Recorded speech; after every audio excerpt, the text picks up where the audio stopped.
Hi, so thank you for joining us today. My name's Carly Hansen and I'm the Sector Sustainability Coordinator here at Community Legal Centres Queensland. Before we get started, I'd like to acknowledge the traditional owners of the land on which we're holding today's webinar. In Brisbane or Meanjin, they are the Turrbal and the Yagara people. I wish to pay my respect to their elders, past, present and emerging, and acknowledge the important role that Aboriginal and Torres Strait Islander people play in our society. As today's webinar is being viewed by people throughout Queensland and a few from interstate as well, I'd also like to pay my respects to the traditional owners of the land throughout the country and extend a very warm welcome to any First Nations people joining us today. So this morning I'm really pleased to welcome our leasing specialists from Minter Ellison Lawyers, so Matthew Glenn, partner, Lynn Kozak, special counsel, and Tanya Skayasi, senior associate. And Tanya, I hope I've pronounced your name correctly there. No one can. Matthew, Lynn and Tanya will be stepping us through some important issues for not-for-profits to consider when entering into a lease for a commercial premises. So many not-for-profits, including CLCs, don't often have the surplus capital to tie up in freehold ownership of offices or outreach locations.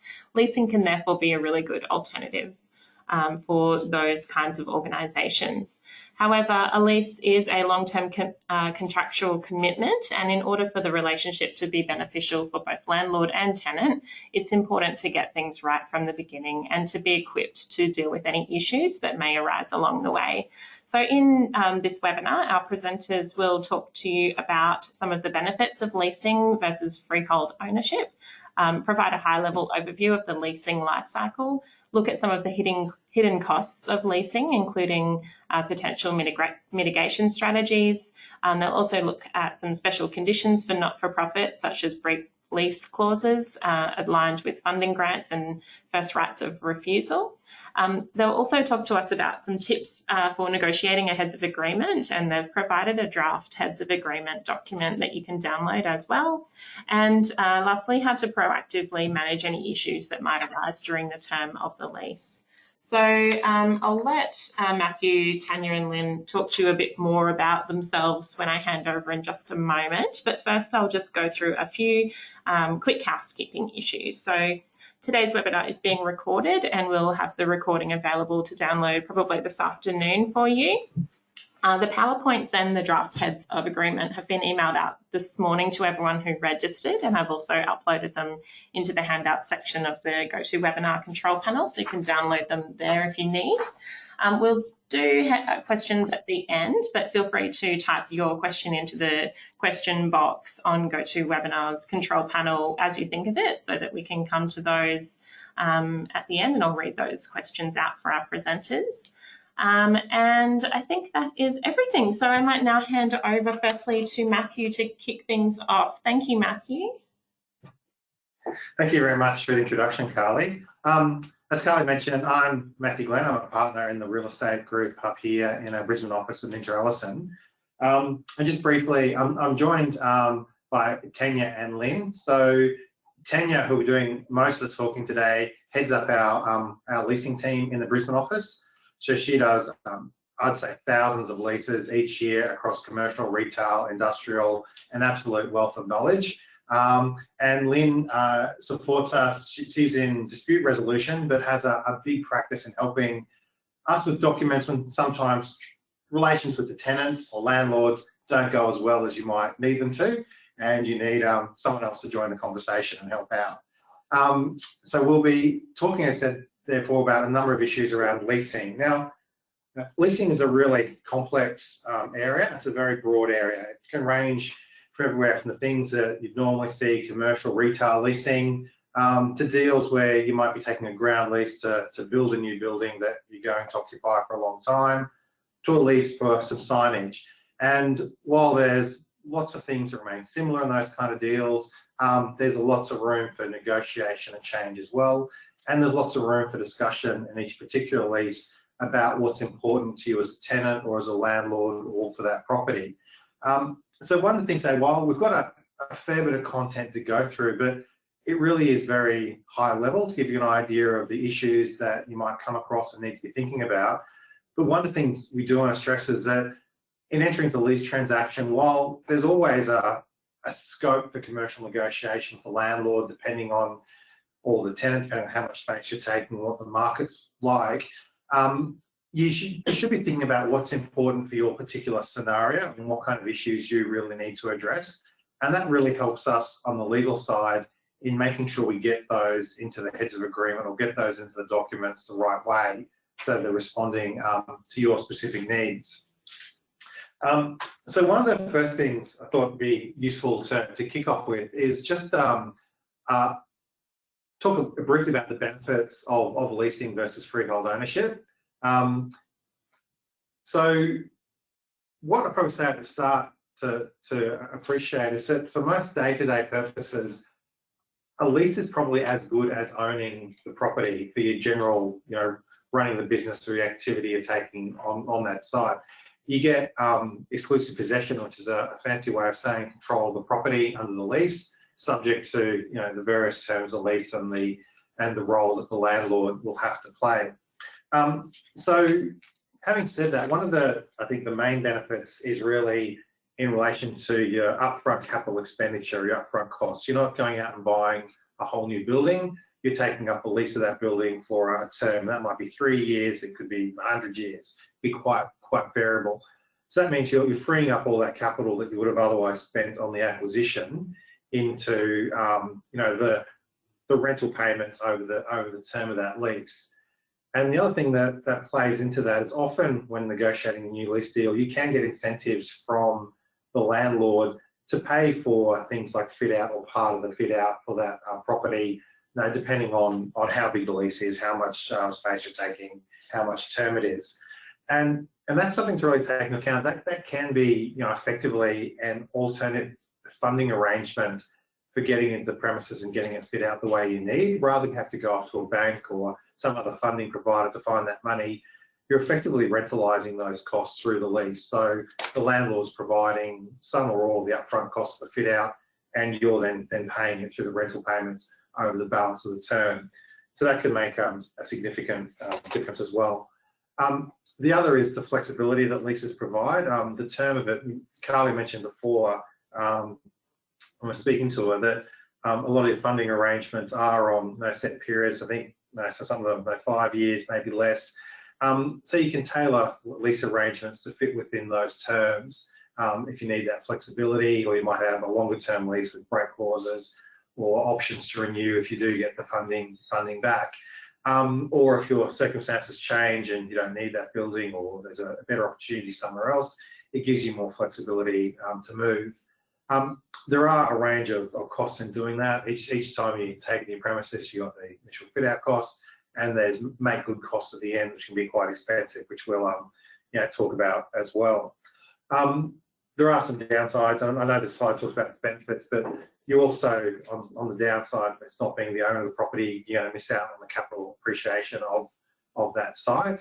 And there's taxation benefits that generally run with being the owner of the land, which you don't normally get as a tenant unless it's a very long-term lease and you own the fit out, things like that. So that's just a brief snapshot on some of the benefits of owning a lease. Now Tanya's going to talk us through a lot of issues, some high-level issues across the leasing cycle, and we'll jump in from time to time with some further comments. There will be time for questions at the end. I think Carly is sort of collating those as they come in. You can pop those up there. I'm very happy to answer questions at the end. We'd love to hear your stories, your questions, issues you've encountered, and have a bit of a conversation about those as well. So, Tanya. Thanks, Matt. They are all really important points to think about when you're assessing your property needs in terms of the freehold versus leasing.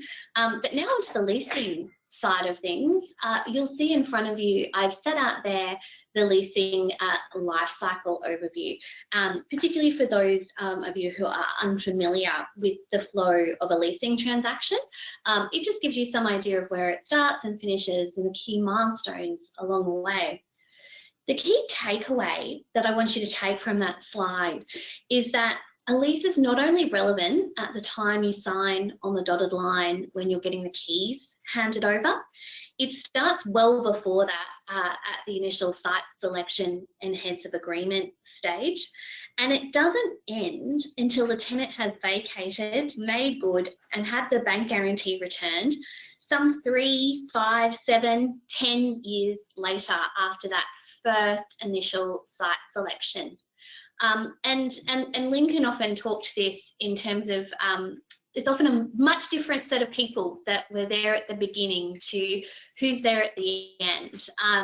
And so it's really important that what the parties intended at the beginning is captured in this whole process, because it'll be different people interpreting it at the end, and everyone has different recollections.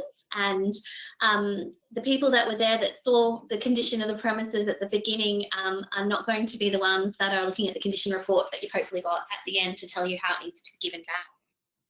So that's a high level of the leasing life cycle. And you'll see there, the very first focus I've got there, which is triggered after your initial site selection for your proposed premises, is the heads of agreement.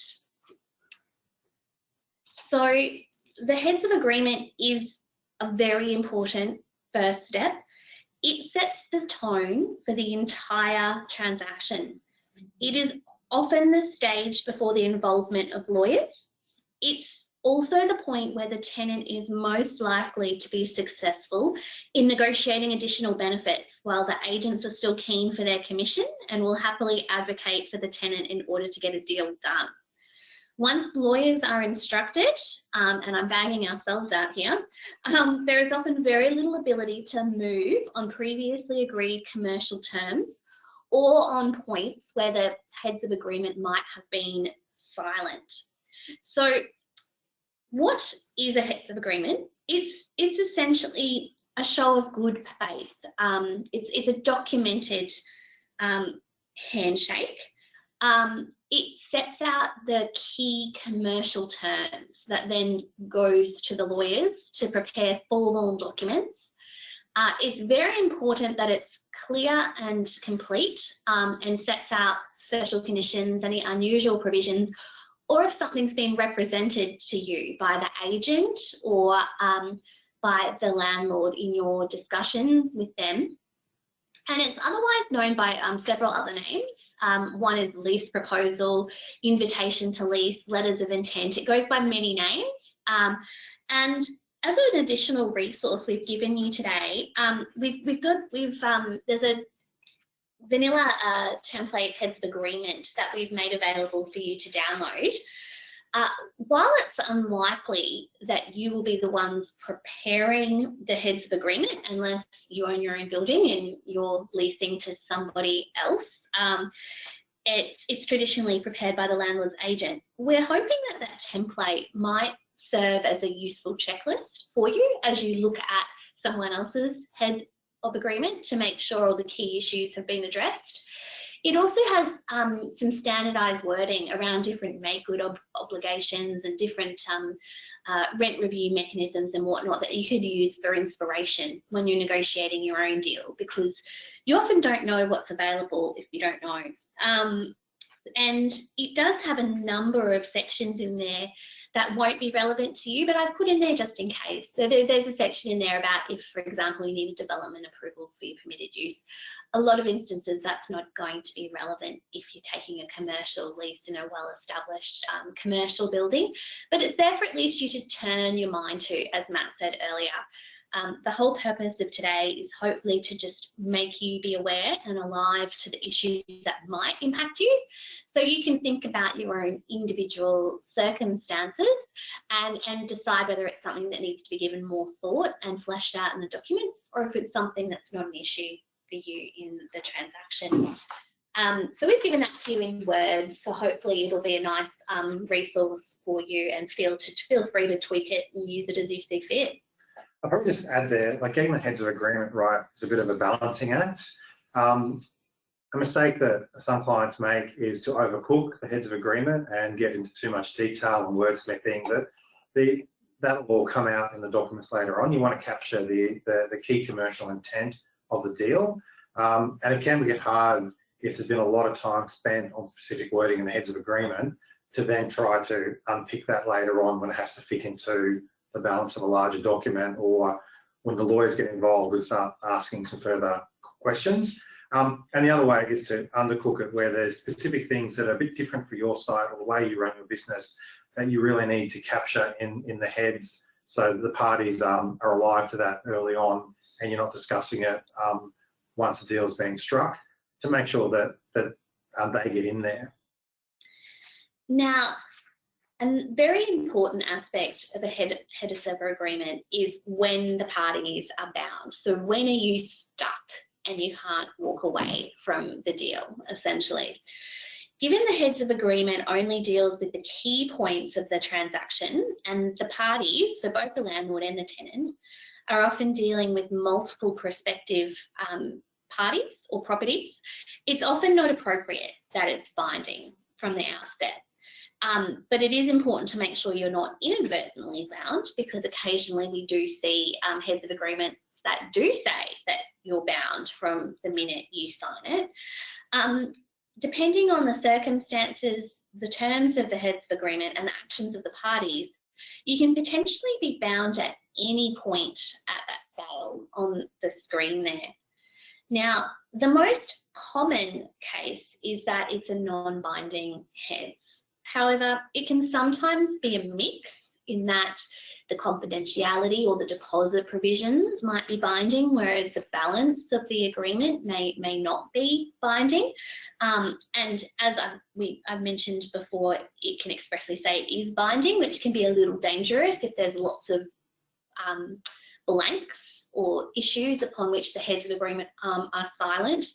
Or one other big pitfall we see from time to time is where the heads say that it's binding and the tenant will take the landlord's precedent lease as is, and the actual precedent lease hasn't been seen or reviewed by the tenant. We actually don't know what's in it, for example. So that can be a bit dangerous. There is also another sort of potential trap to look out for too, in terms of when a heads of agreement is binding. If you're dealing with a retail lease, which is subject to its own special legislation, the Retail Shop Leases Act, that has certain provisions which are triggered by when parties enter into a lease. One of those in particular is prior disclosure. And so you need to be careful, because entry into a binding heads of agreement is considered entry into a lease for the purposes of that legislation. So it's just to be mindful about that, because it can have other overlays depending on the kind of lease that you're taking. Yeah. And I just add that I'd say it's only in exceptional circumstances that you'd be intending to sign a heads of agreement that is generally binding on the parties, other than those specific clauses such as confidentiality and exclusive dealing period. And it's something that I'd recommend that you get legal to have a look at before signing any heads of agreement, just so they can cast their eyes over the wording to make sure that it's not legally binding for the balance of the provisions. And that's something we often, our clients will do in the background. They will send the heads to us in the background. Often the other parties don't know that we're involved. We will give it the cursory once over and and I guess just raise any points of concern. We obviously are not here to advise on commercials, but one, for example, I had just last week, the client signed the heads. Unfortunately, when they signed the heads, they didn't realise that they had agreed to minimum 3% increases even on the market review. They had just thought a market review is a true review to market, and hadn't realised that a sneaky little provision in the heads actually meant that it was a minimum 3% increase, so not really a market review. It was both a ratchet and a minimum increase of 3%.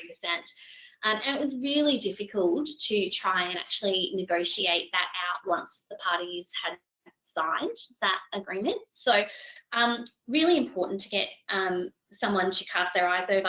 Even also just within your own organisation, sometimes I find if you're the person negotiating the heads on behalf of your organisation, you often have lots of discussions with the leasing agents or the landlords and different people. And sometimes then when you read the heads, you I guess, take the benefit of those discussions in interpreting what the heads say. It's often good just to have a fresh set of eyes in your organisation to read through it and go, oh, well, what do they mean here? Because if that person doesn't know what that particular obligation means, but you do because you've had those discussions, that's a great point to go, actually, I think we need a bit more detail in here. If people can't look at that without having the benefit of those discussions and know what we intended, we perhaps need to pop a bit more detail. Just on that too, look, as Matt said, generally we consider it's preferable if the heads of agreement's non-binding. There might be certain circumstances where you think it's appropriate, where you do want to lock in some deals. I guess the flip side of that is when it's non-binding, that regularly means what it says. It's not binding and it's usually expressed to be subject to formal execution of lease documentation. You do need to know that that carries some risk with it for both parties as well, who might spend time and money in negotiating or taking other steps sort of to be ready to take the lease, and then, you know, the negotiations could fall over for a variety of reasons. So just knowing that there are risks on either end of that scale, and it is potential that a party could pull out of a lease deal if it's not binding. Not to say you should go binding, but just be monitoring that across, you know, the course of the negotiations. And be thinking about your existing premises and any notices you might need to give to your existing landlord in order to vacate, and you would want to be carefully making sure you time those notice provisions under your old lease and you'll make good with when you can get access and when you know that the parties are bound under your new premises, so you don't end up being left homeless and you have that continuity of being able to offer services across the premises. So in terms of what's in the body of the heads of agreement, you've obviously got that template I gave you, which is very detailed, but I just wanted to talk through a couple of the other commercial terms just to make you alive and just to have a think about it as you are going through this process. The first one I've got there is the date, because heads of agreements go backwards and forwards a lot, and I have been known to have been given an older version of a heads of agreement and drafted a beautiful suite of documents on the older heads of agreement, only to discover there was a much more recent one that had lots of crossing out and amendments to it. So just as each version of the heads of agreement goes backwards and forwards between the parties, it's important that it's redated so we know which is the latest version. I've also known, for example, tenants might make hand amendments to an already signed heads of agreement. It's important to make sure that we capture that those amendments have been agreed, whether they're by the landlord or the tenant, because you don't want to get 3/4 of the way through negotiations and go, oh, but what about this change I made? And they turn around and say, oh no, we actually never agreed to that. You want to make sure that you've got a record of that. The other point are who the parties are. Again, important to identify who you're actually leasing from, what the entity is going to be that's going to hold the lease, and ensure that the ACN and ABN are articulated clearly on the document. What is being leased is also very important, and you need to think beyond the premises. What car parking am I getting allocated? Is it exclusive or not? Do I have any signage rights? Is there other facilities like common area facilities that I need to make sure that I'm getting access to during my office hours? There's often, you need to think about how you're going to use the premises and what you need, and making sure that that is all captured in terms of what is being leased. Conditions precedent. So, and this often comes from the landlord's perspective. They may have to get a tenant out before they can let you in. So is it subject to vacant possession? Is it subject to the landlord completing certain works? Is there a sunset date that we need to put in there? So if they have trouble getting the tenant out, is there a point at which you need to be able to walk away to find an alternative premises if they're not able to give vacant possession? And this feeds into the next point around the handover process and obligations. We have had situations before, and not to alarm anyone, but they'll walk into this beautiful premises that the existing tenant's in, and they'll be like, yep, this is lovely, this is what we want, it's got all this lovely fit out in here for us, that's great, we'll take it. That existing tenant leaves and literally guts the place, takes anything remotely of value out of it, doesn't make good any damage, and all of a sudden the incoming tenant is left with not what they thought that they were going to get. So it's really important to articulate what the condition of the premises is going to be when you take over, handover, and who's doing what are the landlord's works going to be, and what's the tenant going to do. You need to think about not only the physical structure of the premises, but if Telstra needs to run data cabling in there, what's the time frame for that? Because obviously you might not be able to fully use it until you've got that data cabling in. So just those sorts of handover processes and obligations, particularly if you've got a fixed date. So if you've got a fixed date, you need to be out of another premises. Or you've got a fixed date from when the rent payments will commence, but then the landlord's running late, for example, getting their works done because the tenant was out late. And then all of a sudden you thought you might have been getting a month or two rent free to do your fit out, and all of a sudden the lease is commenced and you're actually paying rent from that date.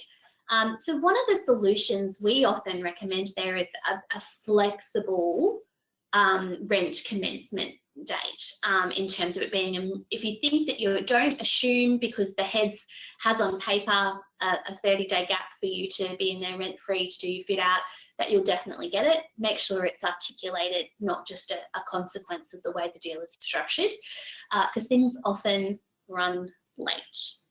How the rent will be structured.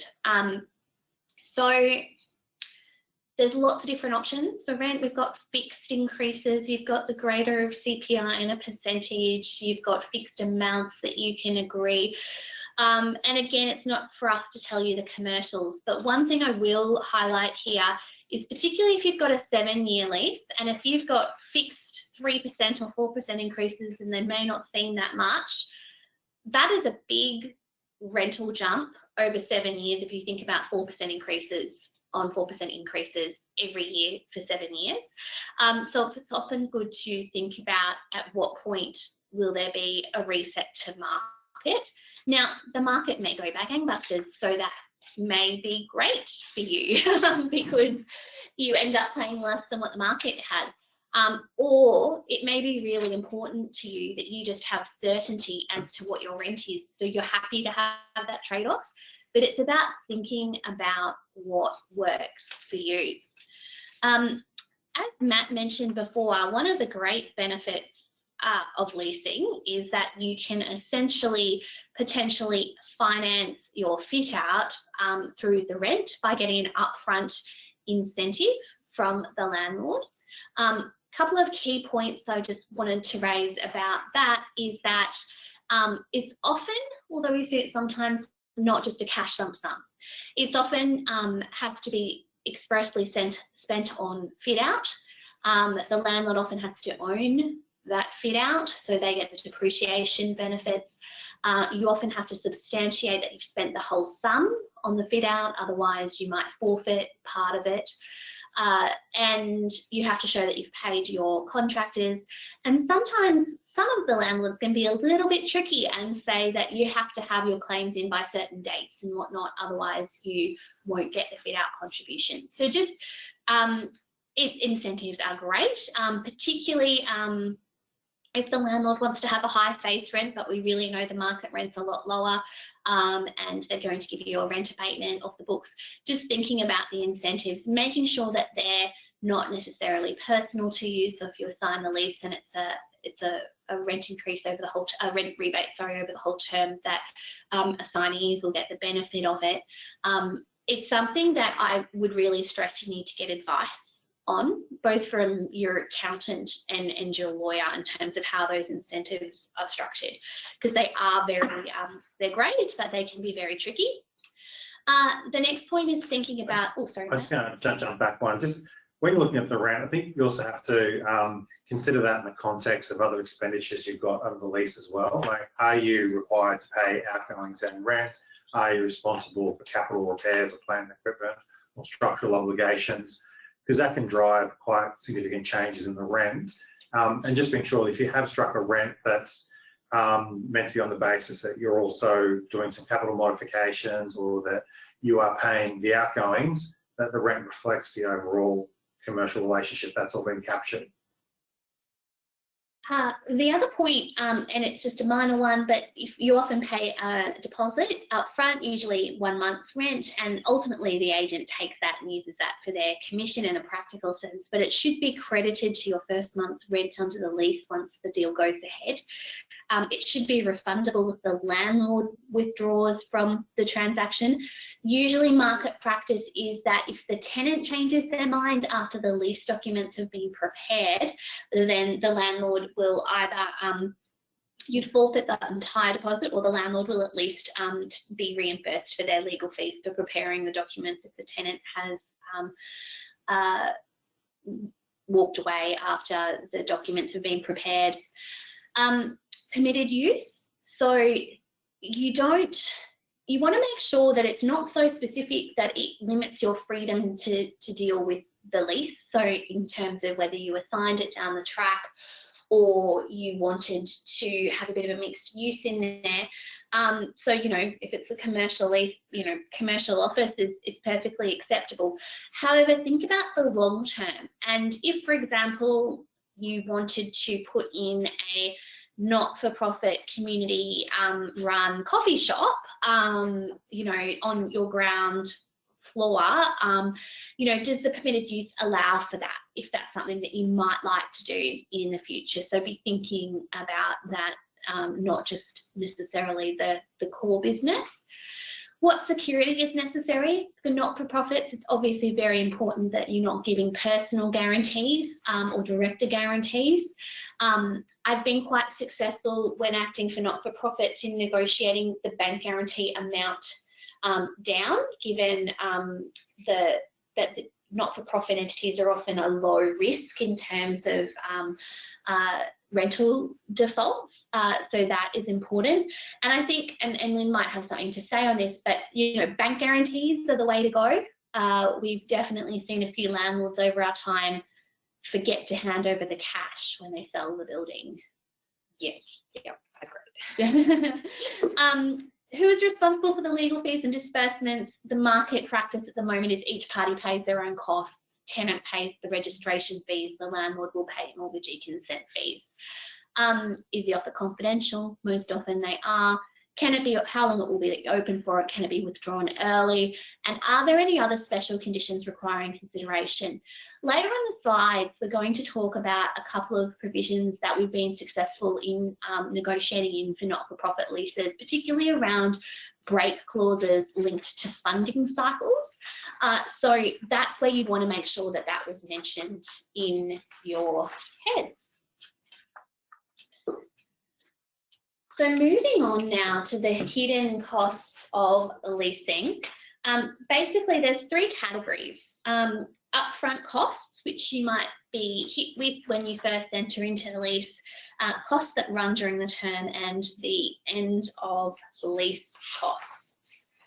And we're going to just run through them with you at a really high level to just make you aware that these are potential costs which are obviously very important from a not-for-profit perspective in a community sense, that you need to factor in essentially. So the first thing is due diligence. So when you are selecting a site, really important to make sure that it fits within your permitted use, that you've made investigations in respect to contaminated land, asbestos. You're alive if the landlord has any sustainability requirements. So sustainability is awesome. However, sometimes some of the initiatives are very expensive initially, and whilst you might see a benefit for having a particular type of energy efficient globe, if you've got to re-globe your whole premises, it can get quite expensive in the long run. So just being aware of that. And town planning is also another one that's worthwhile if it's a bit different. So if, for example, you were going into an industrial precinct, you'd want to make sure that you could get away with your use, because often leases will say that even if you can't use the premises for the permitted use, that's the tenant's risk. And you can find yourself lumped with paying rent without actually having a right to legally use the premises for what you want. As Matt mentioned before, outgoings are another important cost base. And you need to make sure that you're getting estimates up front. Any land tax is on a not on a foreign basis, for example. Management fees are capped. Consumption charges, so that's your water and electricity. Key thing to remember there is that you get separate metering, so asking the landlord to install a separate meter. We've spoken about, just wanting to jump in and just with, which is the theme of today's presentation, is just having a think about how these specific types of charges relate to your specific use in your property. So, you know, making sure that the structure is appropriate for your particular lease. So where you might see a difference for outgoings is if you're taking a whole of land, you know, lease as opposed to just part, where you might be paying it on a proportionate or percentage basis. So again, just turning your mind to what is right for your particular deal. We've touched on security already.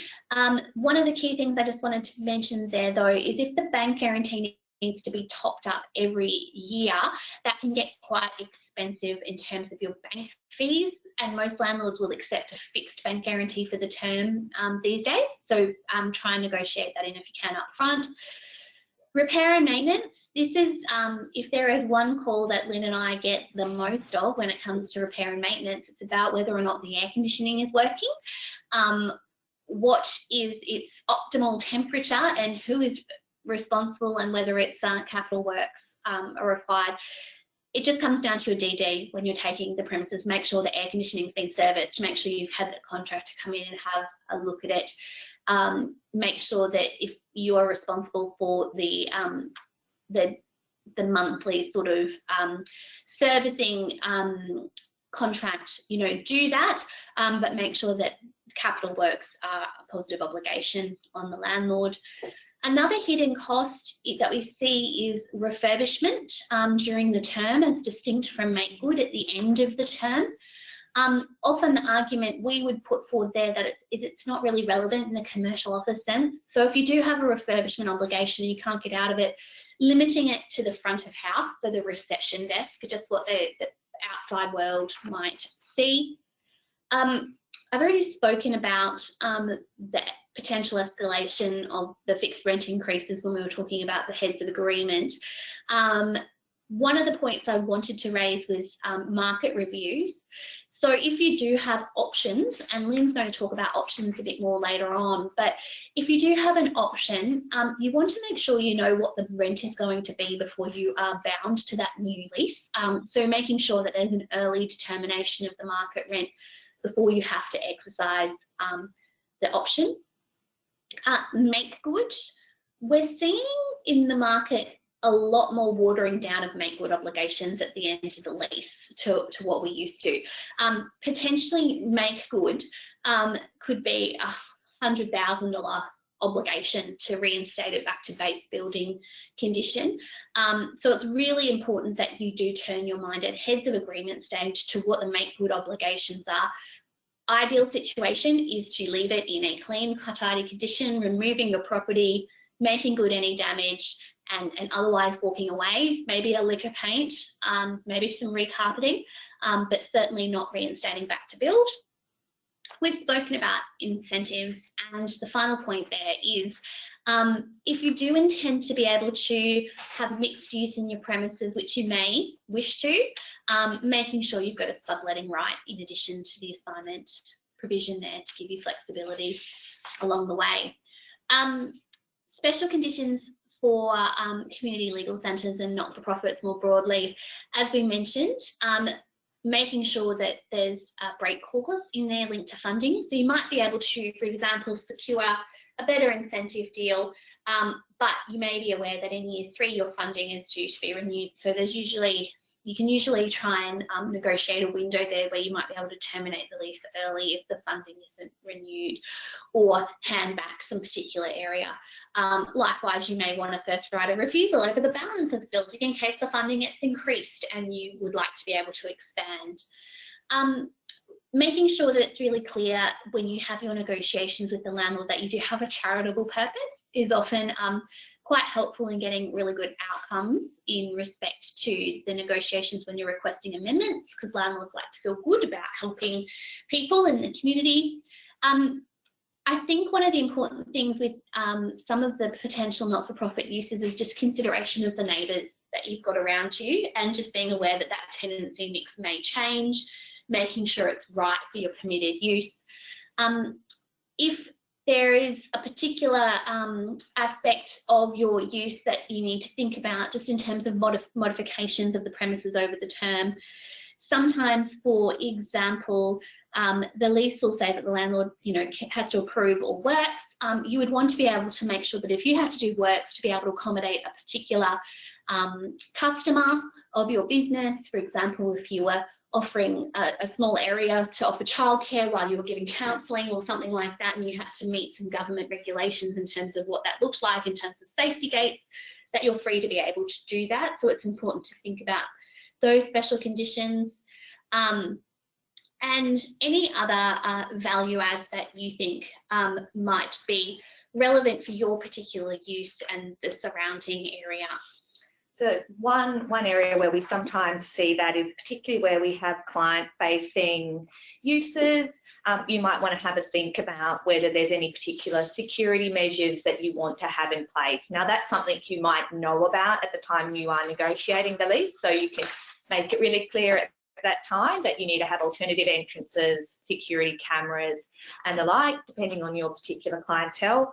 But as Tanya said, it's also a good idea to ensure that if there are only things that you become aware of as you start using the premises, that there is scope and flexibility for you to negotiate around those modifications that you might need.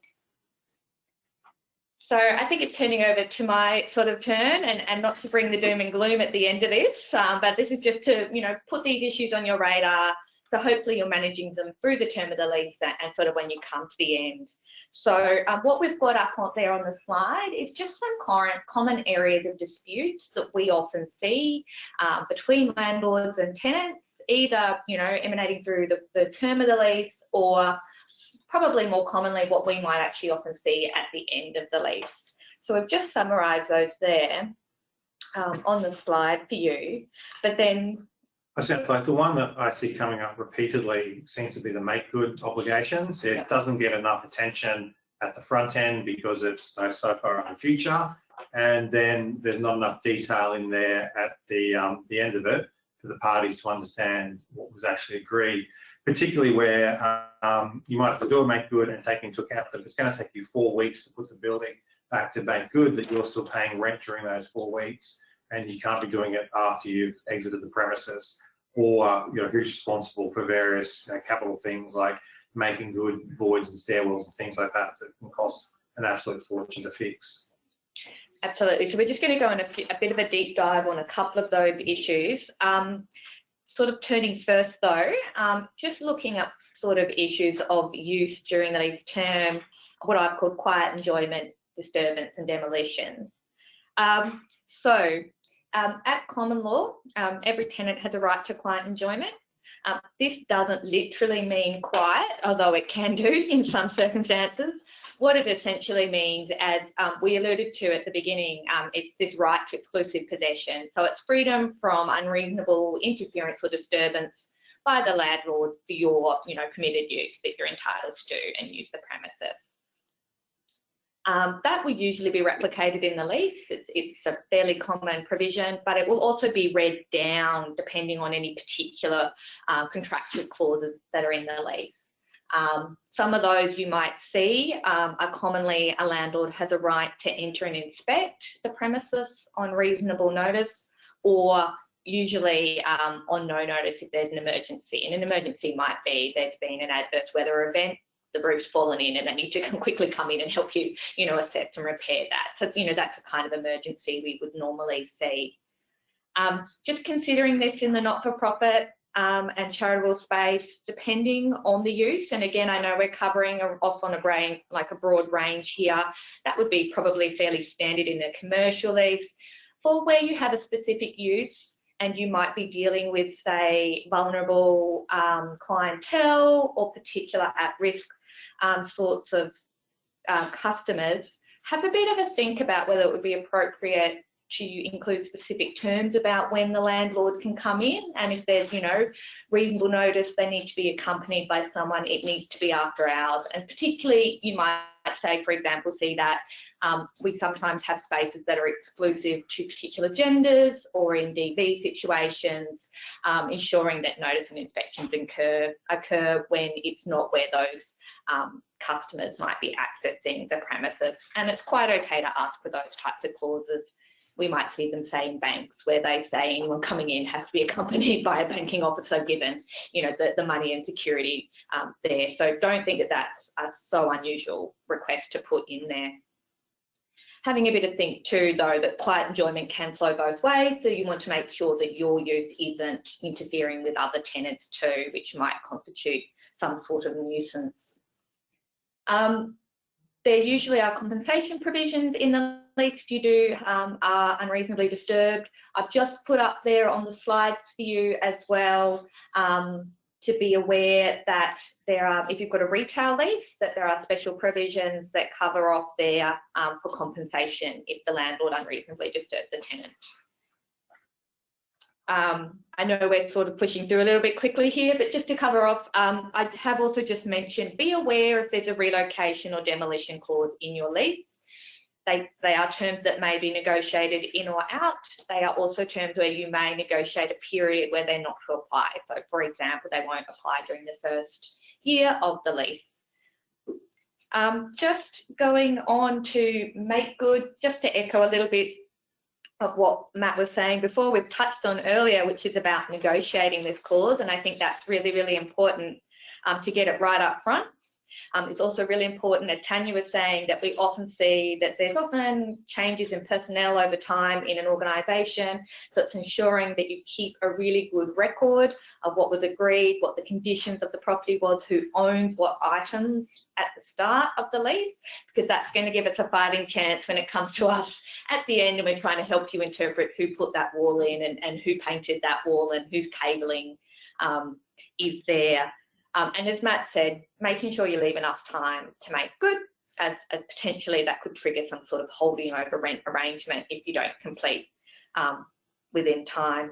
A great tip on that is to attach the condition report to the registered lease, so then it stays on the title, because what happens is sometimes you do a great condition report, but then it gets saved to the F drive and then the computers get replaced, and then before you know it, no one's got a copy of it. So attaching it to the registered lease so that it's there to be able to be downloaded on the public record is quite helpful.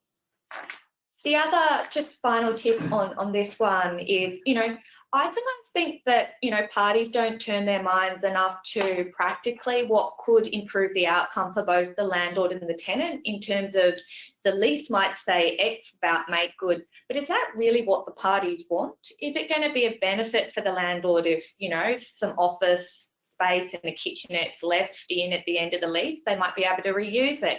It will reduce those costs. So it's trying to initiate some of those discussions with enough time before the end of the lease and seeing if there's, a practical solution. So, we as lawyers can come in and help you with the legal, but as we said there on the slide, having those discussions up front and early enough on in the piece to see if perhaps there's a modified position that'll actually improve the outcome for both parties at the end of the lease. And the final point, Lynn? And look, before we move to questions. Finally, just to finish off, something to be aware of is when you're negotiating the lease, whether there's been any options that have been agreed, and if there are, having in place systems so that you can ensure that you exercise any option within time if that's what you're choosing to do. And it's incredibly important because, as I've put on the slide, there's some case law authority about this. It says it's a cold, cruel world in the land of options, and there is a very strict interpretation of the application of when an option notice has to be given, the time periods, and the manner in which it has to be given. So making sure that you're looking at the lease, and then any options or notice of exercise of option are given in accordance with the lease. And that's something that we very often assist with and very happy to look at and advise on, just to make sure that we've ensured there's compliance with the lease terms. And it's worth reiterating something that Tanya said earlier on, that you want to, if you can, structure your lease so you do your market review prior to your timing to exercise the option, so you know what your new rent is going to be. Generally, the first cut of any lease you'll get prepared by the landlord will have you exercising your option before the market review. And the reason for that is they want to have a good window, if you don't exercise your option, to find another tenant, like 9-12 months. But they want to have the market review as close to the new year, so we're a couple of months out as possible, so they're getting any uplift. Sometimes you can negotiate around that. The other way to address it is to ask for caps on the renewal and things like that if you are going to be exercising without knowing the rent. Excellent. Thanks, Lynn and Matt. Carly, do you have any questions for the team that we could help with? Absolutely. Thank you so much. Some really good practical tips there. So we've got a couple of questions that have come through, and just a reminder to type your question into the question box on GoToWebinar's control panel. If you do want to ask anything, it's a good opportunity to do that now. So firstly, Sarah has asked whether there's a template condition report or a model sort of method of conducting the entry report, and also whether it can be outsourced or whether the tenant should do that personally. Yes, so it's a little bit different to, I guess, the residential property situation where there is a template report that you would work to. Often we see it's more photography in terms of going throughout the premises, or a video. Lynn, you're the one that has to often interpret them when things go wrong. What do you like to see in a condition report? Yeah, absolutely. So look, I think generally we tend to see, say, a property agent that might go out and conduct it, but there is no magic in that. It certainly, though, can be outsourced, and pictures, anything else that's going to help us in terms of age of items, known defects, and the like. More is more. Yeah. In this one. And I think the other important point, which we haven't touched on for the condition reports, is when we talk about make good, the make good will often be back to either the handover date, so when the tenant initially gets the keys to the premises, or the lease commencement date. Now, the premises could look very different on the handover date compared to the commencement date if the tenant, for example, has done a lot of works to the premises. So in those situations, you'd want to make sure that the condition report is the make good obligation is as at the commencement date, and you've got a condition report that shows all the tenants' fit out works that have been done, because otherwise when it comes to do the interpretation, they might go as at handover, and they might want you to rip out all the partitions and walls and things, which could be very expensive. Great, thank you.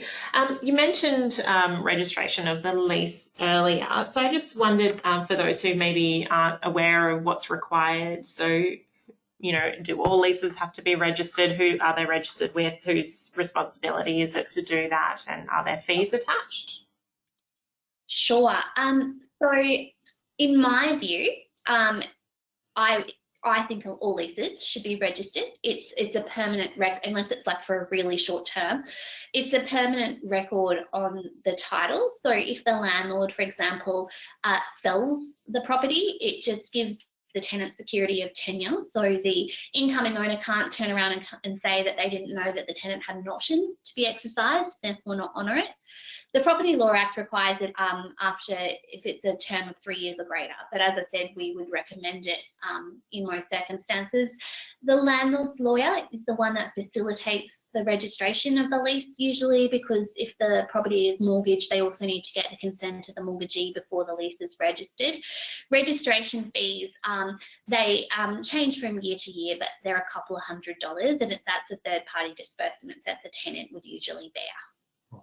So say as a tenant, there's no real reason not to register a lease unless there's something potentially confidential in there. And if that's the case, then you would often put that in a separate document because it's not onerous to register, it's not expensive to register. and the benefits are significant to tell the world that you have a leasehold interest in it in case it is sold.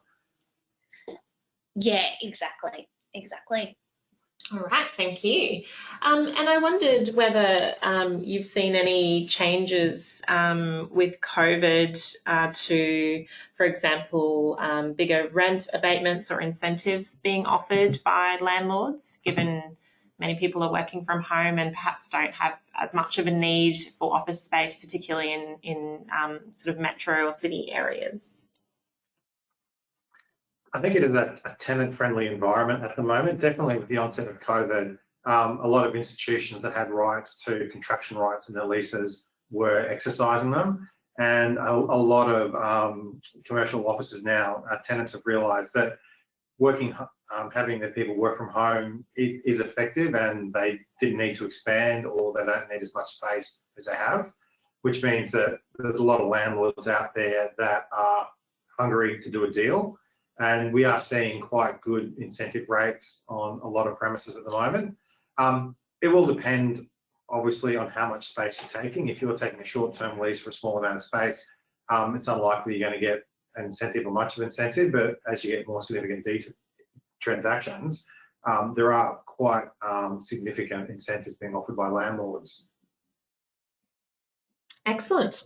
Now, in terms of insurance obligations, so you mentioned, I think, in one of the points, I think it was in the Heads of Agreement document around public liability, but are there any other differences between, a premises that you own versus a premises that you're leasing in terms of insurance requirements?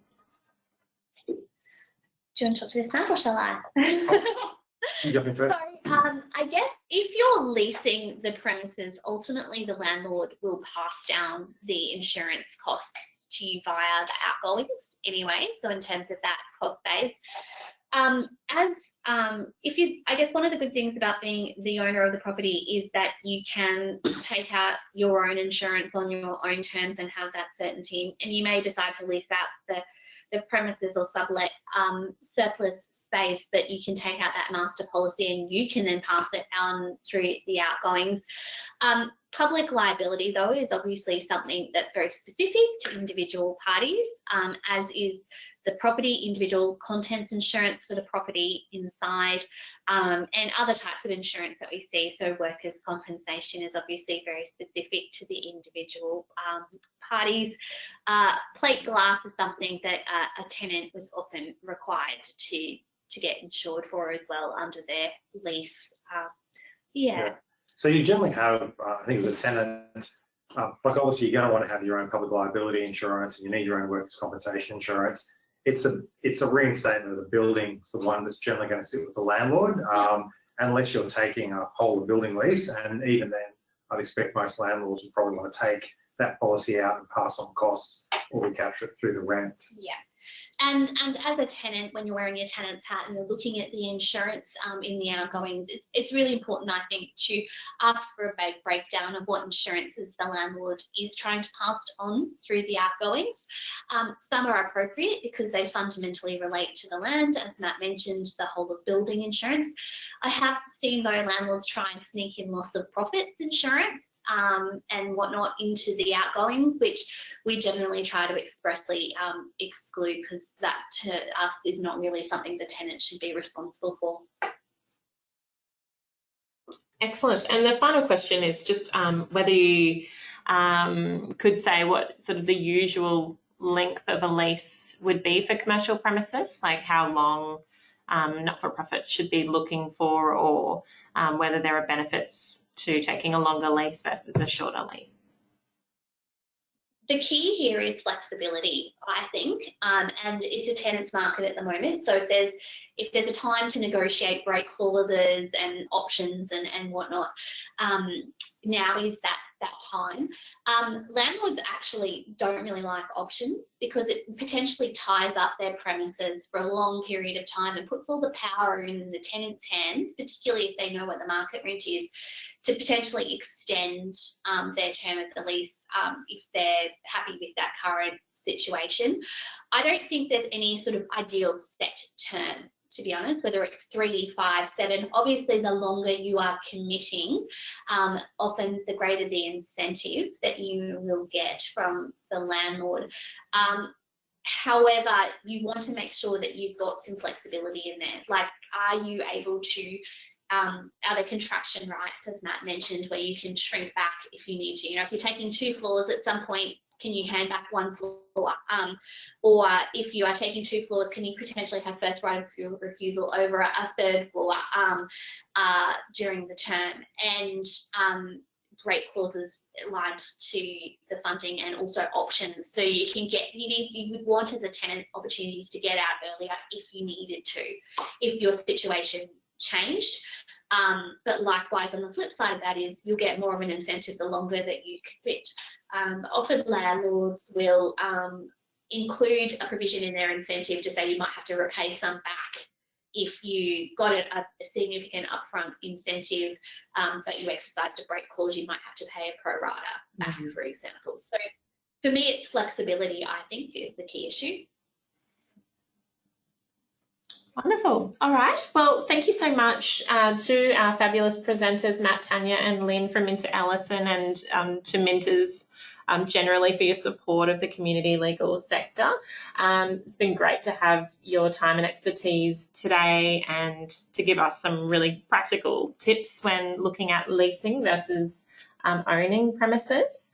So I'll close the webinar down very shortly, but just a quick reminder that a short survey will appear at the end of the presentation. Really helpful for you to fill that out. Helps us to make sure that we're giving you what you need in terms of the webinar series.